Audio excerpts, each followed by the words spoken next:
Hoy obviamente el peronismo tiene en boca de la vicepresidenta más vigencia que nunca. Creo que estamos en un momento muy particular de la historia del movimiento nacional, por lo tanto este 17 de octubre tiene también un significado muy especial porque se están jugando cosas muy importantes para la patria, y creo que el 17 de octubre marca claramente una bisagra en la Argentina contemporánea. No se puede pensar en Argentina sin reflexionar sobre el impacto del 17 de octubre. Las diferencias son muchas.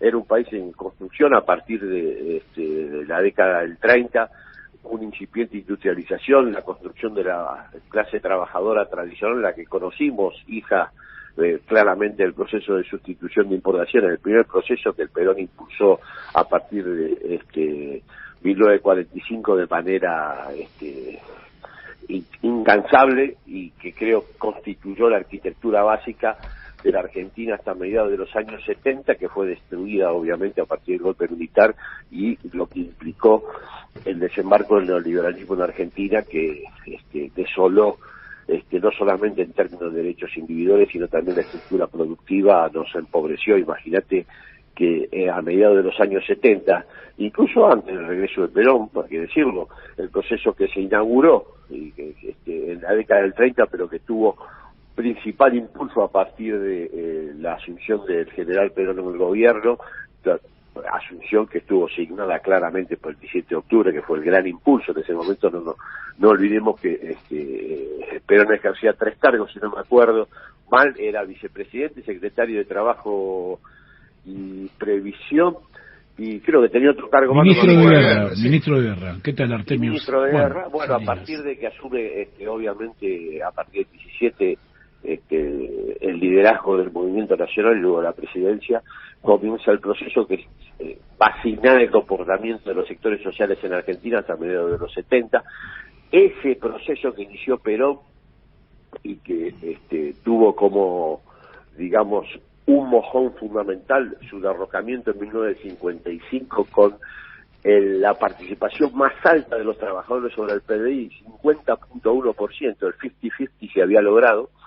Se continuó durante todos esos años, más allá de las interrupciones al proceso civil y al proceso institucional, porque a mediados de los años 70, cuando se produce el golpe militar, la participación de los trabajadores seguía siendo muy alta, 47% durante el gobierno de Isabel Perón, y efectivamente también los niveles de pobreza muy bajos, 6%, niveles de indigencia del 2%, niveles de desempleo que llegaron al 2.8%. Bueno, lo que conocemos, desembarco neoliberal, y de ese 50-50 pasamos a una participación menor del 20%, una pobreza del 54% cuando asume Néstor Kirchner, y una indigencia de casi 27.6% para el conjunto de la población nacional cuando Néstor Carlos Kirchner interrumpe el proceso de hegemonía neoliberal que se había instalado en el país a partir de la última dictadura. Eso significó el impulso de un proceso de construcción de la clase trabajadora, de desempobrecimiento, de integración social, de ascenso social de la Argentina contemporánea, que fue interrumpido lamentablemente a través del golpe militar del 76. Ahí creo que la Argentina sufrió un cambio estructural drástico del cual todavía no nos reponemos. Hubieron 10 años de conquista que quisieron interrumpir lo que implicó el neoliberalismo en Argentina a partir del 76, pero bueno, parcialmente lo lograron, pero no se consolidó un proceso que pudieran perpetuar los cambios, que fue el proceso kirchnerista, el peronismo kirchnerista en el lapso 2003-2015, y hoy estamos en una situación de disputa, de empate hegemónico, donde el proyecto popular está sufriendo nuevamente el empate del neoliberalismo de manera plena a través de su componente fundamental, en la coalición política Juntos por el Cambio, una parte del Poder Judicial, como ustedes siempre lo señalan en el programa, y bueno, lo conocemos, y obviamente la pata mediática, que yo diría la que lleva la delantera o la que marca la estrategia de la derecha neoliberal en Argentina. El neoliberalismo no tiene intelectuales orgánicos en Argentina, o por lo menos no lo tiene de fuste hoy, pero sí tiene periodistas y una estructura de comunicación muy importante. Artemio, el peronismo a lo largo de su historia, sobre todo a partir de la crisis que sufrió en el gobierno de Isabel Perón, hay distintas tendencias dentro, en este momento que todos estamos prácticamente, digamos, hay una enorme mayoría dentro del peronismo que está absolutamente, hay un consenso acerca de apoyar al gobierno. Sí.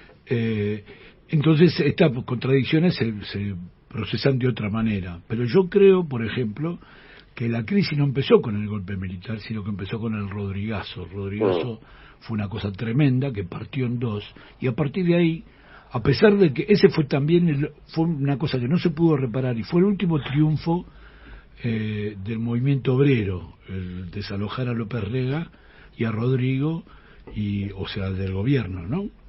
Pero a partir de ahí había gente que después fue la continuidad durante la dictadura, como Ricardo Sin. Lo que te pregunto es, hoy, esas tendencias, ¿cómo las ves, esa lucha que hay siempre de parte de gente que quiere que el peronismo sea un partido más del régimen y que convalide, que anestesie, que sirva de entretenga al pueblo mientras se perpetúa y se consolida el proceso de explotación, ¿no? De saqueo?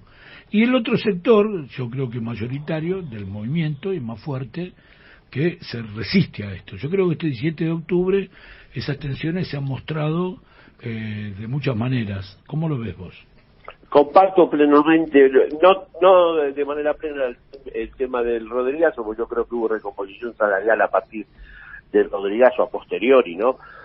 Una vez que se desaloja López Rega y el equipo económico del gobierno, y que nunca el movimiento obrero estuvo tan cerca del poder como en ese lapso que fue entre el Rodrigazo y la caída de Isabel Perón. Pero no importa, es una discusión al margen, pero de todas maneras comparto con vos de que Argentina sufrió un cambio estructural drástico a mediados de los años 70 y que hoy está en disputa.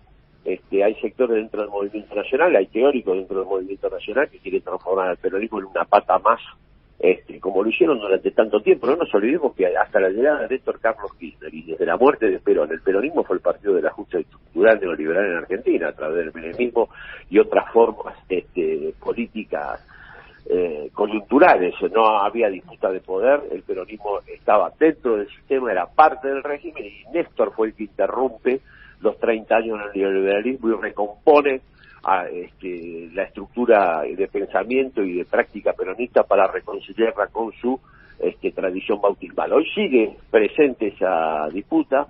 Al interior de la coalición hay sectores muy diversos, algunos de los cuales quieren volver a instalar al peronismo como parte del régimen, que comparta el mismo proyecto económico y obviamente no discute políticamente más que las formas. Acordate, Salinas, que el peronismo tuvo antes de Néstor dos renovaciones, una temprana que terminó con Carlos Menem y una tardía que terminó con el Felpazo y con De la Rúa. Las dos renovaciones trajeron a Caballo el mismo modelo económico, siempre más allá de la forma, que eran bastante diversas. No era lo mismo el menemismo que lo que fue la alianza, pero el componente peronista de ambas experiencias nunca cuestionó la hegemonía del neoliberalismo en términos económicos. El que lo hizo fue Néstor Kirchner.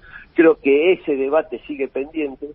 Hay teóricos del peronismo que evidentemente tienden nuevamente a restaurar el imaginario peronista dentro de la estructura pero podríamos llamar neomenemismo. Por ejemplo, hay un interesante reportaje a Juan Carlos Torre en Perfil, donde él plantea claramente la unidad de los moderados. O sea, Torre, un gran intelectual, un gran teórico del movimiento obrero. Difícilmente haya gente que conozca mejor la historia del movimiento obrero en Argentina y de los trabajadores en Argentina que Juan Carlos Torre, un sociólogo brillante, pero que efectivamente quiere reconciliar al peronismo con su tradición más conservadora y volverlo a ser parte del establishment, ser parte de lo que él denomina el mundo moderado. Bueno, en eso está la disputa al interior del peronismo. Tiene un liderazgo muy nítido en Cristina Kirchner, que plantea seguir insistiendo en el despliegue del proyecto popular democrático que inaugurara Néstor Kirchner y que se reconciliaba con el que inauguró en su momento, bueno, hoy viene el 17 de octubre a colación Perón y Evita, pero la disputa al interior de la coalición está dada. Todavía la preservación de la unidad es un valor en la coyuntura. Veremos cuánto tiempo resiste, si es que se fractura alguna vez, pero esa disputa está, la veo bastante nítida. Hay sectores que efectivamente quieren de alguna manera retrotraer al peronismo a lo que fue antes de la aparición de Néstor Kirchner. Quieren un peronismo pre-kirchnerista, volverlo a transformar en una pata del sistema político y económico hegemónico en Argentina, sin cuestionar el fundamento del neoliberalismo. Veremos si lo logra. Lo mismo dice Rodríguez Larreta: un país sin grieta es un país sin kirchnerismo.